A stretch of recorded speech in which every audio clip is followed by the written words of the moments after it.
Okay, lesson 15, new Kriya exercise, the third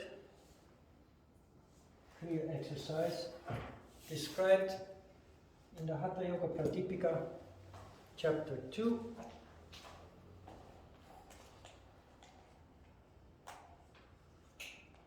Sutra 29.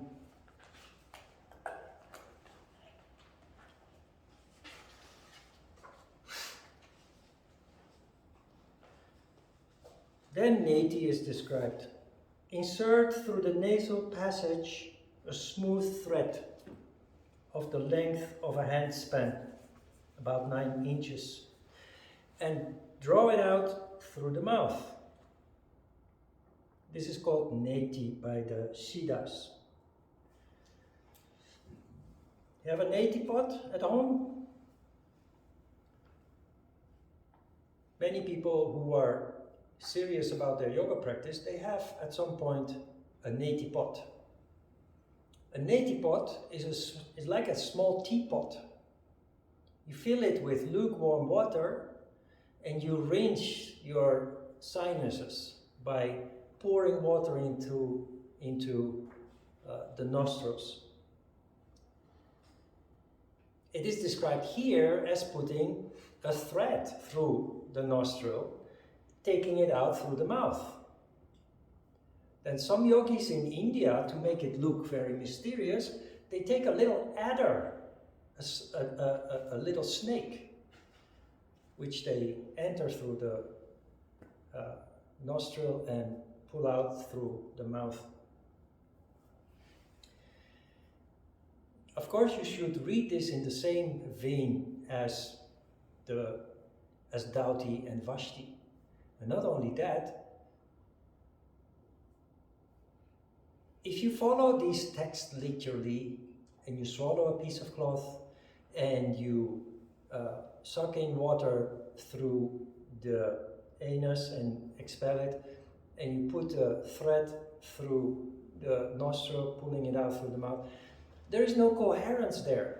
How is this preparing us for energy control? However, if you read between the lines and you understand what's behind the symbolism here, it starts to make sense. There is a logical, systematic build-up, a coherence. Because with Dauti and Vashti, you have developed awareness of the flows of Shiva and Shakti, both starting from the top and from the bottom. But the tool that you use to control energy is mind power, the power of thought, which we read in that article about pregnancy through prayer, is considerable. We don't realize it, but the power of thought is enormous. Energy follows thought. On that principle, pranayama is based. And so, after becoming aware of the energy flows, the next step in an uneducated, illiterate person is to draw attention to the intellect, Ajna Chakra. So you're not pulling a thread through your nostril and out through the mouth. You simply start developing, let me use another color. You draw your attention to Ajna Chakra, because this is where thought control occurs, where thought control is possible. Now, because we are all people with substantially developed intellect, this looks very superficial and unnecessary, because it is. It becomes more interesting when you learn the next Kriya, Trataka, after the break.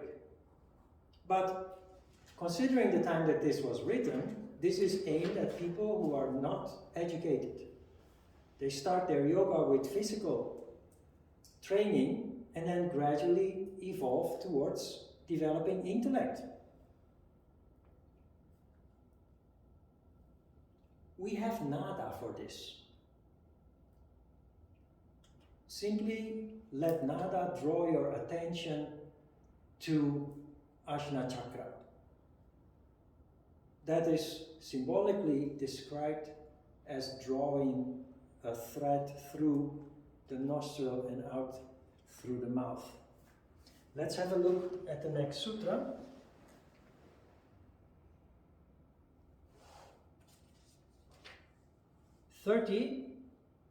This purifies the region of the skull and makes the sight capable of perceiving subtle things. Also, Neti soon removes all diseases of the body above the shoulders. It purifies the region of the skull. What is purification? Purification is increase of energy.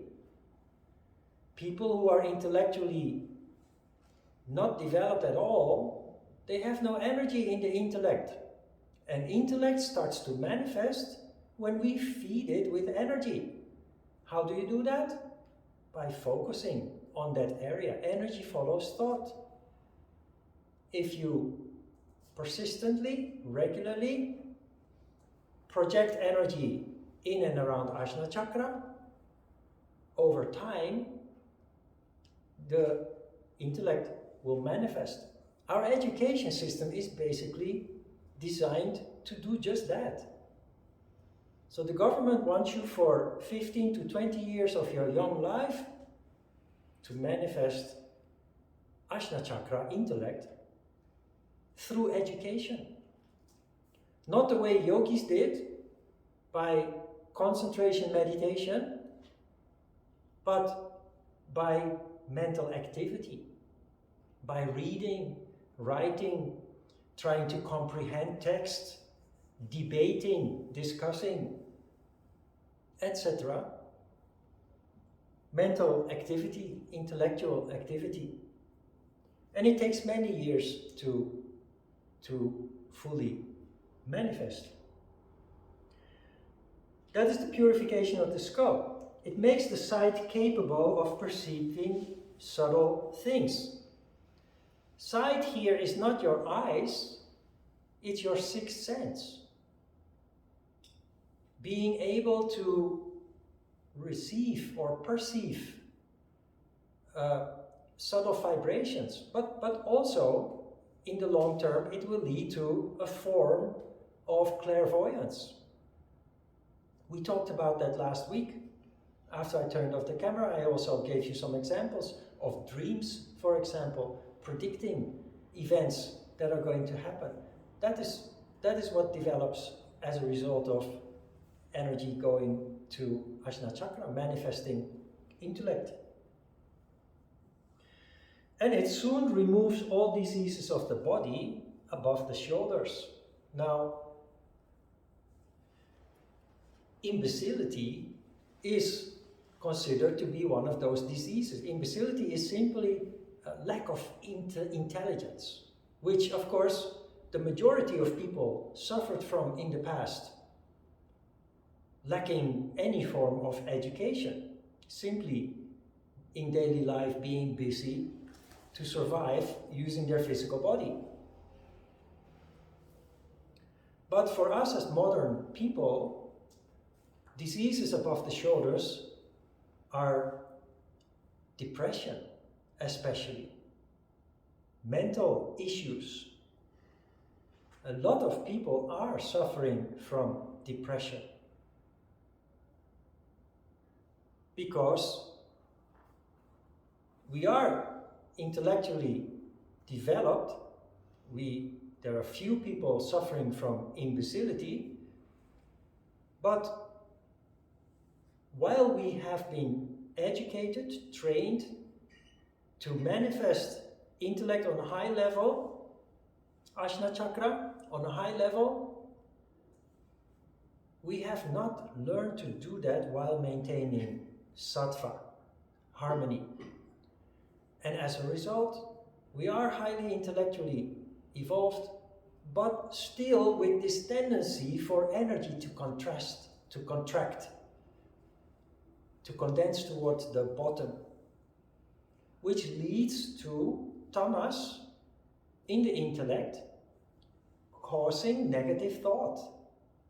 For no other reason than the condition being tamas, we have a tendency towards pessimism, negative thought, which then becomes a vicious cycle and leads to depression. That is a disease above the shoulders. Good.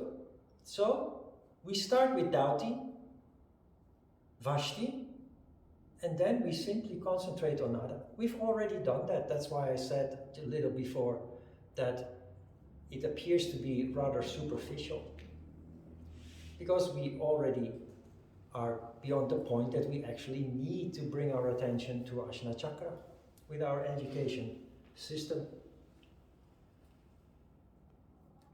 So that's a big advantage. Simply concentrate on Nada, then it will start making sense when you learn the next Kriya Trataka after the break. Okay?